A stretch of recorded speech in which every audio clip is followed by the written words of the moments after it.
சகோதரிகளே, அல்லாஹ்வின் நல்லடியார்களே, அஸ்ஸலாமு அலைக்கும் வரஹ்மத்துல்லாஹி வபரகாத்துஹு. அல்ஹம்துலில்லாஹ். அல்லாஹும்ம ஸல்லி அலா முஹம்மதின் வ அலா ஆலி முஹம்மதின் வபாரிக் வஸல்லிம். இன்னைக்கு நம்ம பார்த்தீங்கன்னா ஆசுராவுடைய தினங்களில் நம்ம இருந்து கொண்டிருக்கிறோம். சுபஹானல்லாஹ். ஆசுராவுடைய தினத்தை அடையக்கூடியவர்கள் என்னென்னலாம் செய்யணும், நபி அவர்கள் என்னென்ன செஞ்சுருக்காங்க அப்படிங்கிறது கரெக்டாக ஒரு தொகுப்பாக நம்ம இந்த வீடியோவில் பார்த்துடலாம். இந்த ஒரு வீடியோ பார்த்தீங்கன்னா போதும். அதுக்கப்புறம் உங்களுக்கு இந்த நாள் ஃபுல்லாக என்ன பண்ணும் அப்படிங்கிறது உங்களுக்கு தெளிவாக தெரிஞ்சிடும். ஃபஸ்ட்டு நம்ம ஆசுரானா என்ன அப்படிங்கிறதுலேருந்து ஆரம்பிச்சிடலாம். ஆசுரானா அரபியில் 10 அப்படின்னு அர்த்தம். எப்படி இங்கிலீஷில் 10 நம்ம 10 அப்படின்னு சொல்லுவோமோ அந்த மாதிரி அரபியில் 10 ஆசுரான்னு சொல்லுவாங்க.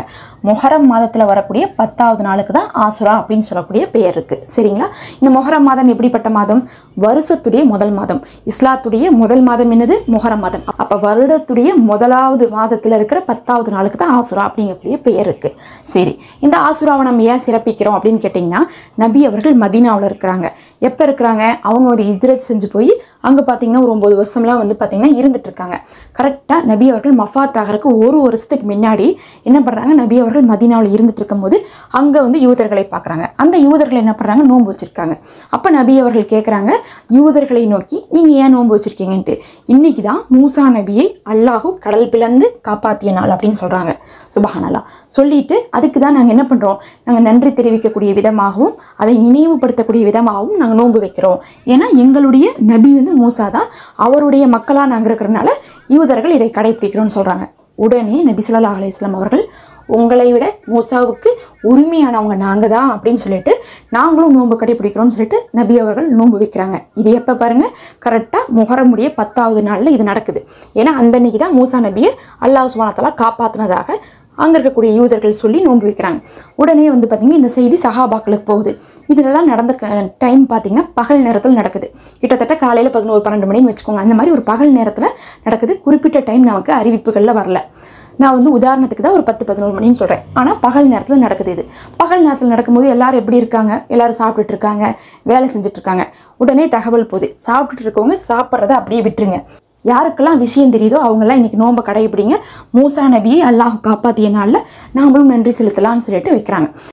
எப்போ கடைபிடிச்சிருக்காங்க? ஒரே ஒரு நாள் தான் கடைபிடிச்சிருக்காங்க. மொஹரம் 10வது நாள் மட்டும் தான் கடைபிடிச்சிருக்காங்க.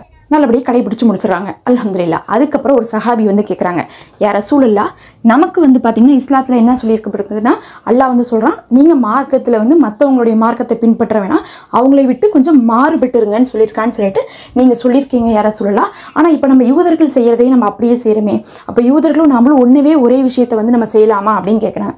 கேட்டொன்னுமே ரசூல் ஸல்லல்லாஹு அலைஹி வஸல்லம் அவர்கள் சொல்கிறாங்க, ஆமாம், அல்லாஹ் என்ன சொல்லியிருக்கான்? மற்ற மார்க்கத்தை விடவும் நம்ம என்ன பண்ணணும்? வணக்க வழிபாடுகளை வேறுபட்டு இருக்க சொல்லியிருக்கான்னு சொல்லிட்டு நபி அவர்கள் என்ன பண்ணுறாங்க? இந்த வருஷம் நமக்கு என்ன ஆகுது? மொஹரம் 10 தான் அந்த விஷயம் தெரிஞ்சனால மொஹரம் 10 நம்ம வச்சுட்டோம். இன்ஷா அல்லாஹ் நான் அடுத்த வருடம் உயிரோடு இருந்தால் மொஹரம் 9, மொஹரம் 10 2 நாளையுமே சேர்த்து நான் ஆசுரா நோன்பை வைப்பேன் அப்படின்னு சொல்லிட்டு நபி அவர்கள் சொல்லிடுறாங்க.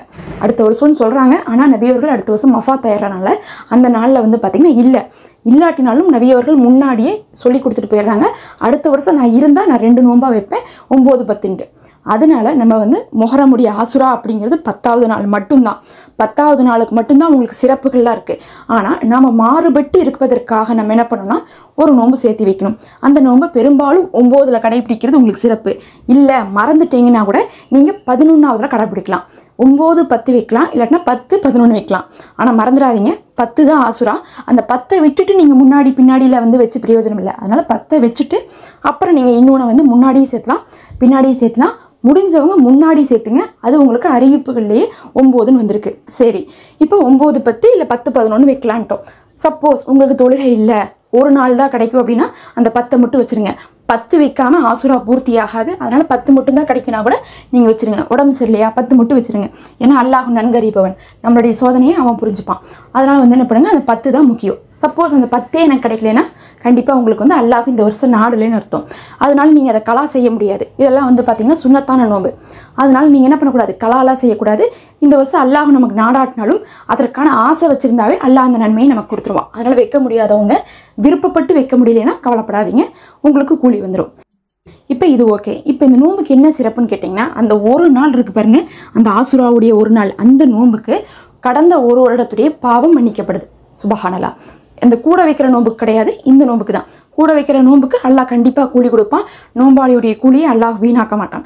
ஆனால் அந்த ஆசுராவுடைய அந்த 10ஆம் நாள் வைக்கக்கூடிய நோம்புக்கு ஒரு வருட பாவம் உங்களுக்கு மன்னிக்கப்படுது. கடந்த ஒரு வருடத்துடைய பாவம் எல்லாமே நமக்கு மன்னிக்குதுன்னா எவ்வளோ சிறப்பு பாருங்கள். நம்ம ஆயுள் காலமே குறைந்தது, அதில் நமக்கு இந்த மாதிரி சிறப்பான நாளை நம்ம மிஸ் பண்ணக்கூடாது. முடிஞ்ச அளவுக்கு அந்த நாளை நீங்கள் வச்சுருங்க. உலக காரியத்துக்காக தள்ளி போட்டுறாதீங்க. ஓகே, இப்போ வந்து நம்ம சிறப்பையும் சொல்லிட்டோம். இப்போ இந்த நோம்புக்கு என்ன நியத்து வைக்கணும் அப்படின்னு பார்த்தீங்கன்னா, முதல் விஷயமே நியத்து தான். என்ன நியத்துனா, இது வந்து பார்த்தீங்கன்னா முஹர்ரமுடைய ஆசுராவுடைய சுன்னத்தான நோம்பை அல்லாஹுக்காக வைக்கிறேன் அப்படின்னு சொல்லிட்டு நீங்கள் நியத்து வச்சுக்கோங்க. மனசில் நினச்சாவே போதும், வாயில் சொல்லணும்னு அவசியம் இல்லை. மனசார ஆசுராவுடைய இந்த சுன்னத்தான நோம்பை அல்லாஹுக்காக தான் வைக்கிறேன் அப்படின்னு சொல்லிட்டு நீங்கள் வச்சிட்டிங்கன்னா உங்களுக்கு அந்த நோம்பு ஏற்றுக்கொள்ளப்படுது.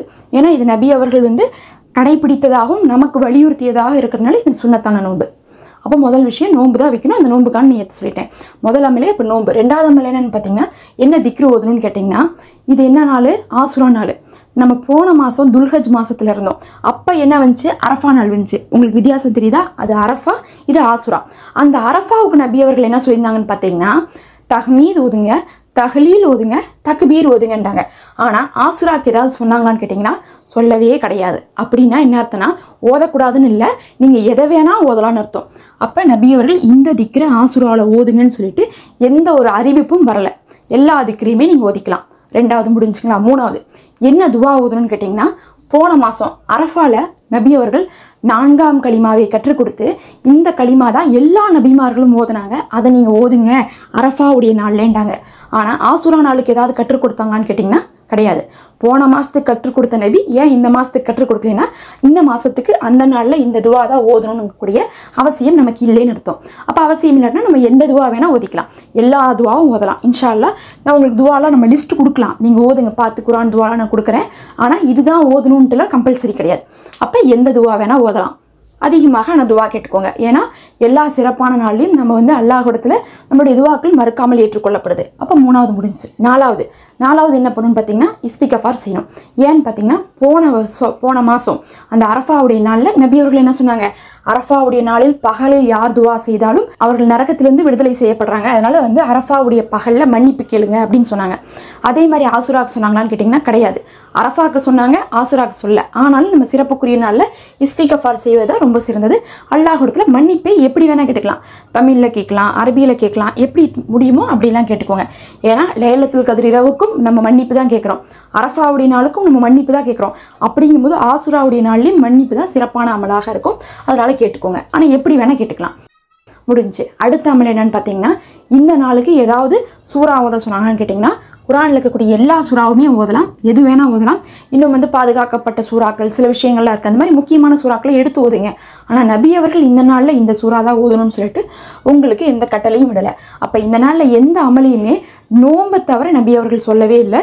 ஒரே ஒரு அறிவிப்பில் ஜக்காத்து செய்யுங்கன்னு வந்திருக்கு, அதாவது சதக்கா செய்யுங்கன்னு வந்திருக்கு. ஜக்காத் கிடையாது, சதக்கா. சதக்கா அப்படிங்கிறது வந்து பார்த்திங்கன்னா, நமக்கு ரமலானுடைய கடைசி பத்திலையும் நபி அவர்கள் வலியுறுத்தினாங்க, அரஃபாவுடைய நாள்லையும் வலியுறுத்தினாங்க. ஆசுராவில் வந்து வலியுறுத்தினாங்களான்னு கேட்டிங்கன்னா ஒரு அறிவிப்பில் வலியுறுத்தினாங்கன்னு வந்திருக்கு, ஒரு அறிவிப்பில் வரவே கிடையாது. அதனால் வந்திருந்தாலும் வராட்டினாலும் சதக்கா அப்படிங்கிறது நன்மையான அமல் அப்படிங்கிறனால அதை நீங்கள் செஞ்சுக்கோங்க.